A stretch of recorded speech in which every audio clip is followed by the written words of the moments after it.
여러분 안녕하십니까? 여수 MBC 뉴스투데이입니다.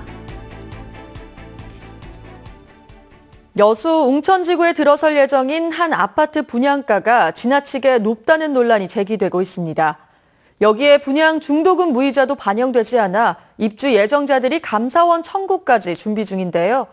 분양업체는 문제될 게 없다는 입장입니다. 김종태 기자가 취재했습니다. 지난 7월 분양을 마친 여수 웅천지구의 한 아파트. 오는 2019년 입주 예정으로 공사가 한차입니다. 3.3제곱미터당 800만 원이 넘는 분양가에도 불구하고 분양 일주일 만에 100% 분양을 마쳤습니다. 하지만 이 아파트 분양가를 놓고 입주 예정자들의 불만이 커지고 있습니다. 아파트 분양업체가 지방 공사비까지 분양가에 포함시켜 분양가를 지나치게 부풀렸다는 것입니다. 입주 예정자들은 대책위원회를 구성하고 감사원 감사 청구를 통해 손해배상 청구까지 하겠다는 입장입니다. 택지개발 분양업체에서 지방공사를 한 후에 아파트 건설회사에게 분양을 했어야 됩니다. 그런데 그렇지 않고 기초공사비를 입주 예정자에게 떠넘겼기 때문에 이들은 또 과도한 분양가 못지않게 분양 중도금에 대한 무이자도 적용하지 않았다고 반발합니다. 아파트 시행사의 재무 구조가 약해 입주자들의 분양금 대출 이자 부담만 너무 커졌다고 주장합니다. 시행사가 무이자를 했어야 됨에도 불구하고 시행사가 어떻게 보면 신용도가 없기 때문에 그러다 볼 수가 있겠습니다. 이것이 고스란히 우리 시민한테 피해를 줬고 아직까지 우리 여수에서는 처음인 것 같습니다. 이것이. 분양업체는 이에 대해 분양가를 여수심의위원회가 결정했고 탁월한 입주 여건에 비춰 분양가는 절대 높은 게 아니라는 입장입니다. 여수시 분양가 심의위원회 분양가 심의를 상정을 했고 거기서 주변 시세를 고려해서 실제 신청한 금액보다 더 낮게 820만 원 수준으로 분양가를 결정을 하였습니다. 지역에서는 처음으로 800만 원대 아파트 분양을 둘러싸고 입주자와 분양업체 사이에 분양가 논란이 확산되고 있습니다. MBC 뉴스 김종태입니다. 여수시가 국제교육원 유치에 따라 돌산청사 직원 배치 장소를 옛 여명학교로 결정했습니다.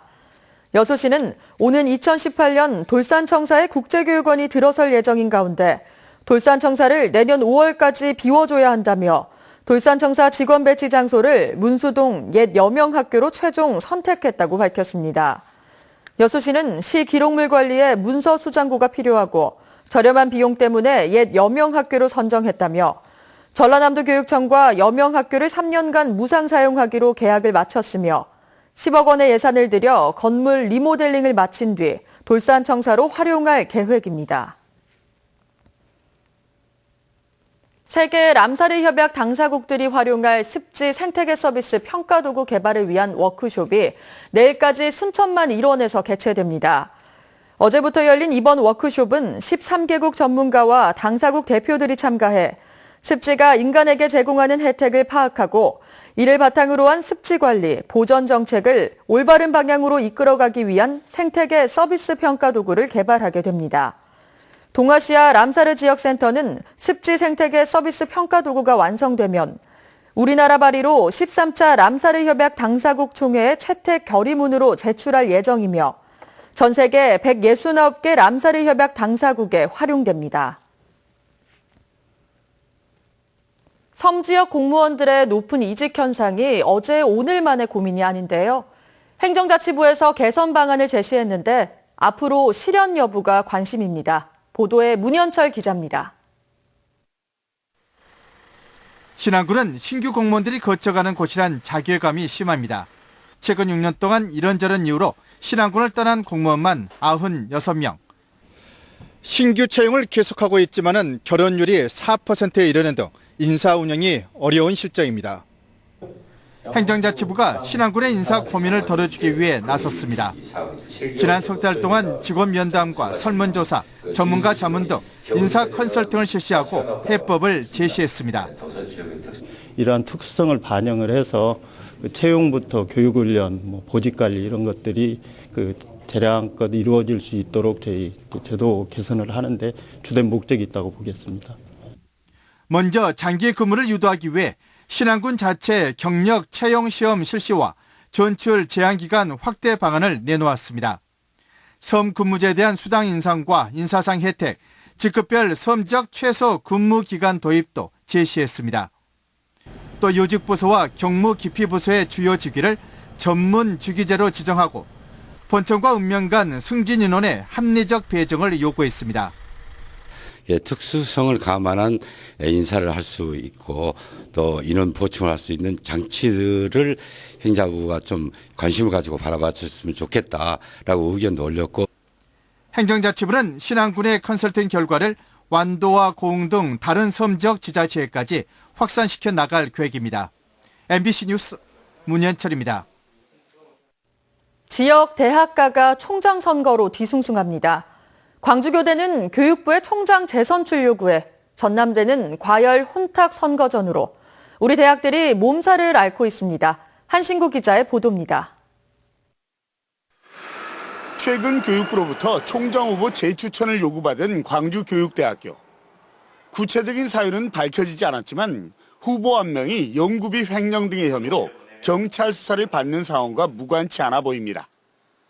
대학 측은 뒤숭숭한 분위기 속에서 지난 22일 전임 총장 임식을 가진 데 이어 이번 주에 구성원들의 의견을 들은 뒤 재추천 여부 등 향후 일정을 정하기로 했습니다. 아무것도 정해져 있지 않고요. 이제 좀 검토하고 의견 들어보고 그런 다음에야 이제 좀 방향이 잡히지 않을까 싶습니다. 그렇지만 재선거 일정을 잡는다 해도 선거 공고에서 교육부 임용까지 최소한 4개월 이상 총장 공석 사퇴 등 학사 일정 차질은 불가피한 상황입니다. 지난 20일 총장 후보를 3명으로 압축한 전남대 역시 논란에 휩싸여 있습니다. 오늘 대학 구성원들의 현장 평가를 거쳐 1, 2순위 후보가 확정될 예정이지만 정책 평가와 관련해 근거 없는 소문 등 유언비어가 나돌고 있습니다. 더욱이 역대 총장 선거 과정에서 학벌이나 인맥에 따라 표를 몰아줬던 전례가 있고 특정 후보의 음주운전 경력까지 유포되는 등 과열, 혼탁 양상을 빚고 있습니다. 선관위가 대학 구성원들에게 공정선거를 요구하는 메시지를 발송하기까지 했습니다. 더욱이 이번 총장 선거가 직선제 요소를 포함한 간선제로 치러지기 때문에 교육부에 책 잡히지 않으려는 상황에서 일부의 과열 사태로 불똥이 튀지 않을까 예의주시하고 있습니다. MBC 뉴스 한신구입니다. 장만채 전남도 교육감이 전남교육 정책에 대한 토크 콘서트를 가졌습니다. 장 교육감은 어제 전라남도 학생교육문화회관에서 교직원과 학부모 등 300여 명이 참석한 가운데 토크 콘서트를 열고 무지개학교 확산과 작은 학교 경쟁력 강화 방안 등 전남의 교육 정책에 대해 설명했습니다. 특히 이번 토크 콘서트를 통해 학부모와 학교의 역할을 제시하고 교육 정책에 대한 다양한 의견을 수렴해 참석자들의 관심을 끌었습니다. 다음 달 각종 광고 경기가 이번 달과 비슷한 수준이 될 것이란 전망이 나왔습니다. 한국방송광고진흥공사에 따르면 11월 광고 경기 예측 지수는 103으로 지난달과 비교해 소폭 감소할 것으로 보이며 특히 대기업들의 광고비 지출은 줄겠지만 중소기업들의 지출은 늘어날 것으로 분석돼 10월과 비슷한 수준을 유지할 것으로 전망됐습니다. 광고 경기 예측 지수는 광고 매체별 광고비 증감 여부를 지수화한 것으로 100을 넘으면 지출이 늘고 넘지 않으면 지출이 줄 것으로 예측되며 광고 시장의 경기 변동을 파악하는 기준이 되고 있습니다. 순천시가 여성이 안전한 생활 환경 조성을 위해 도시공원 여자 화장실에 비상벨을 설치합니다. 순천시는 올해 말까지 관내 도시공원 여자 화장실 42곳에 1억 7천만 원의 사업비를 투입해 여성들이 화장실 안에서 위급 상황에 처했을 때 외부와 통합관제센터에 알릴 수 있는 비상벨을 설치할 계획입니다. 이번에 설치될 비상벨은 직접 누르거나 이상소음이 감지되면 외부에 설치된 적색 경광 등이 켜지면서 경보음이 울려 주변의 위급 상황을 알릴 수 있습니다. 점점 더 굵어지고 있습니다. 현재 서울을 비롯한 수도권 지방을 중심으로는 시간당 10mm 안팎의 세찬 비가 쏟아지고 있고요. 전남과 경남을 제외한 전국에서 가을비가 내리고 있습니다. 오전까지는 서해안과 중부지방을 중심으로 벼락을 동반한 강한 비가 내리겠습니다. 이 비는 오후 무렵에 대부분 그치겠는데요. 그때까지 예상되는 비의 양은 서울 등 중부지방에 최고 40mm, 남부지방에 5에서 20mm 정도입니다. 해안가와 내륙에서는 바람도 강하게 불겠습니다. 출근길 자세한 현재 기온 보시면요. 서울 12.5도, 청주 11.9도, 전주 15.1도로 어제 같은 시각보다도 약 3도가량 높은데요. 낮 동안에는 서울과 대전 20도, 광주 21도, 부산 23도까지 오르겠습니다. 내일은 전남 해안과 제주도에서 가끔 비가 오겠고요. 이번 주말쯤에는 기온이 뚝 떨어지면서 크게 추워질 전망입니다. 날씨였습니다.